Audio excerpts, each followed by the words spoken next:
the Big Dome for PBA Knockout Sunday. Itong dalawang pupunta na ito, Togetex and Ginebra, of course not in danger of being eliminated dahil well-coached na yung matatanggal, but in danger of missing that outright semi-slot. Hindi naman ibig sabihin nun hindi na sila abot ng semis. Ang ibig sabihin lang nun, they might not get that remaining automatic slot. Yung isang automatic slot, napunta na sa Air 21.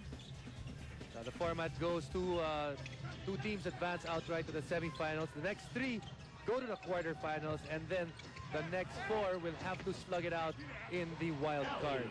And no team that has had to go to the wild card has ever gone on to go to the finals. That's why they're all trying to get away from that wild card scenario.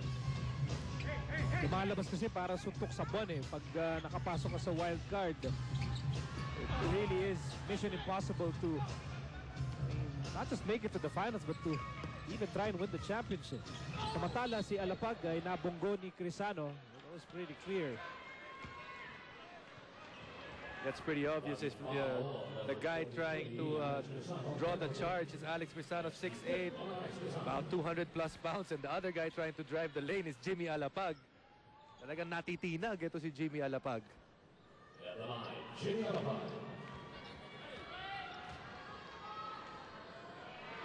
Van Heusen is a shirt of choice for the power dressers. Van Heusen dresses up the modern man, endowed with distinction and a clear-cut sense of style. Van Heusen, best dressed shirt. I know you're a modern man, but I'm waiting for my but I don't. Best dressed shirt. Maybe you don't have a clear-cut sense of style. So 2 out of 2 para kay Alapag. 2-point game in favor of Ginebra, 68-66.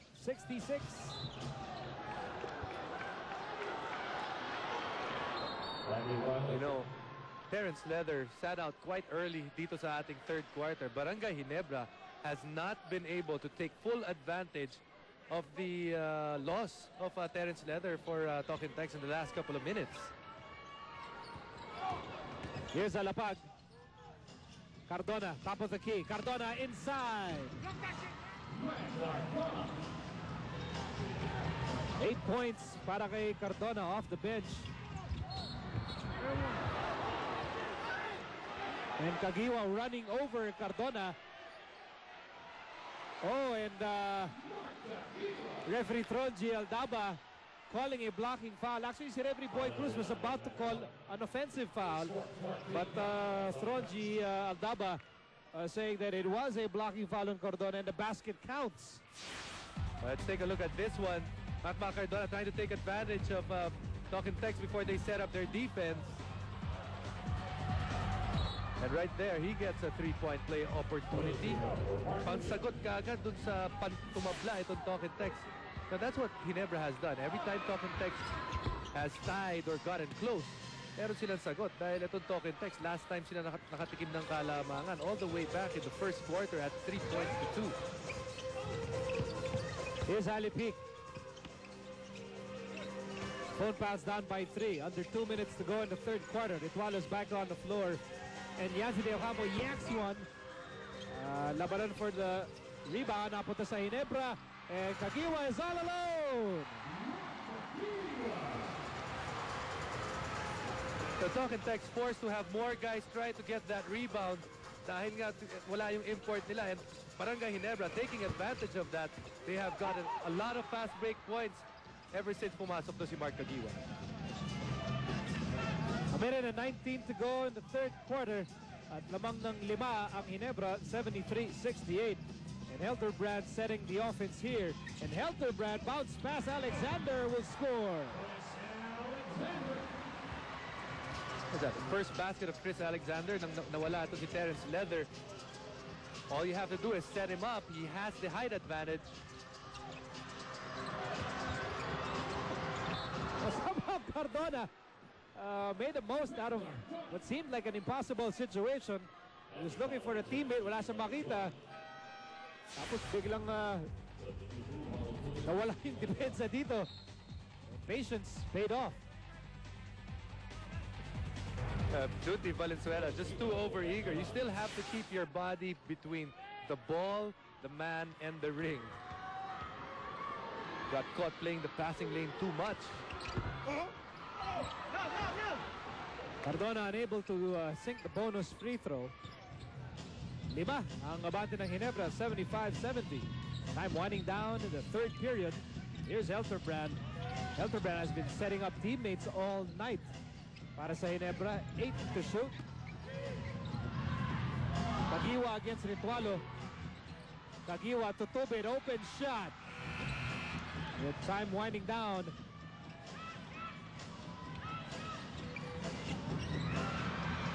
Here's Ritualo for 3. In and out. 10 seconds remaining, and Ginebra can go for the last basket here. And that was the one foul to give para sa talk and text. Only five with 3, Jamil Ahmad. His first 15th foul on the Bulldogs.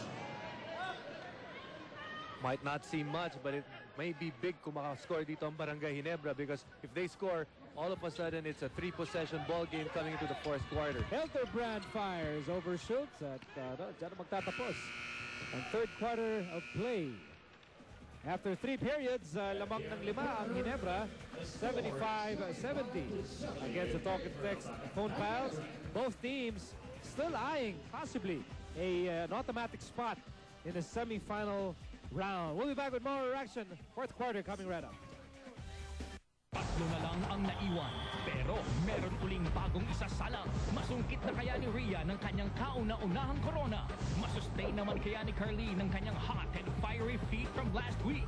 O maibalik kaya ni Priscilla ang koronang dati nasa kanya? At sino itong bagong beauty queen na bubulaga sa tatlo nating contestants? Abangan lahat yan sa Shall We Dance? Search for the 2008 Dancing Queen. Ngayong linggo, 9 p.m. pagkatapos ng PBA sa ABC.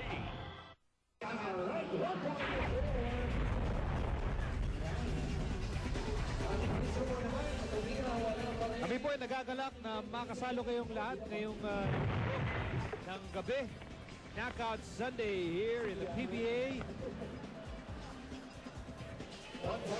And before we begin the fourth quarter, silipin natin ang Buhay Coke Shot. Brought to you by Coca-Cola. Lahat ng shots magaganda at walang katulad. Kaya ang Buhay Coke, buksan mo!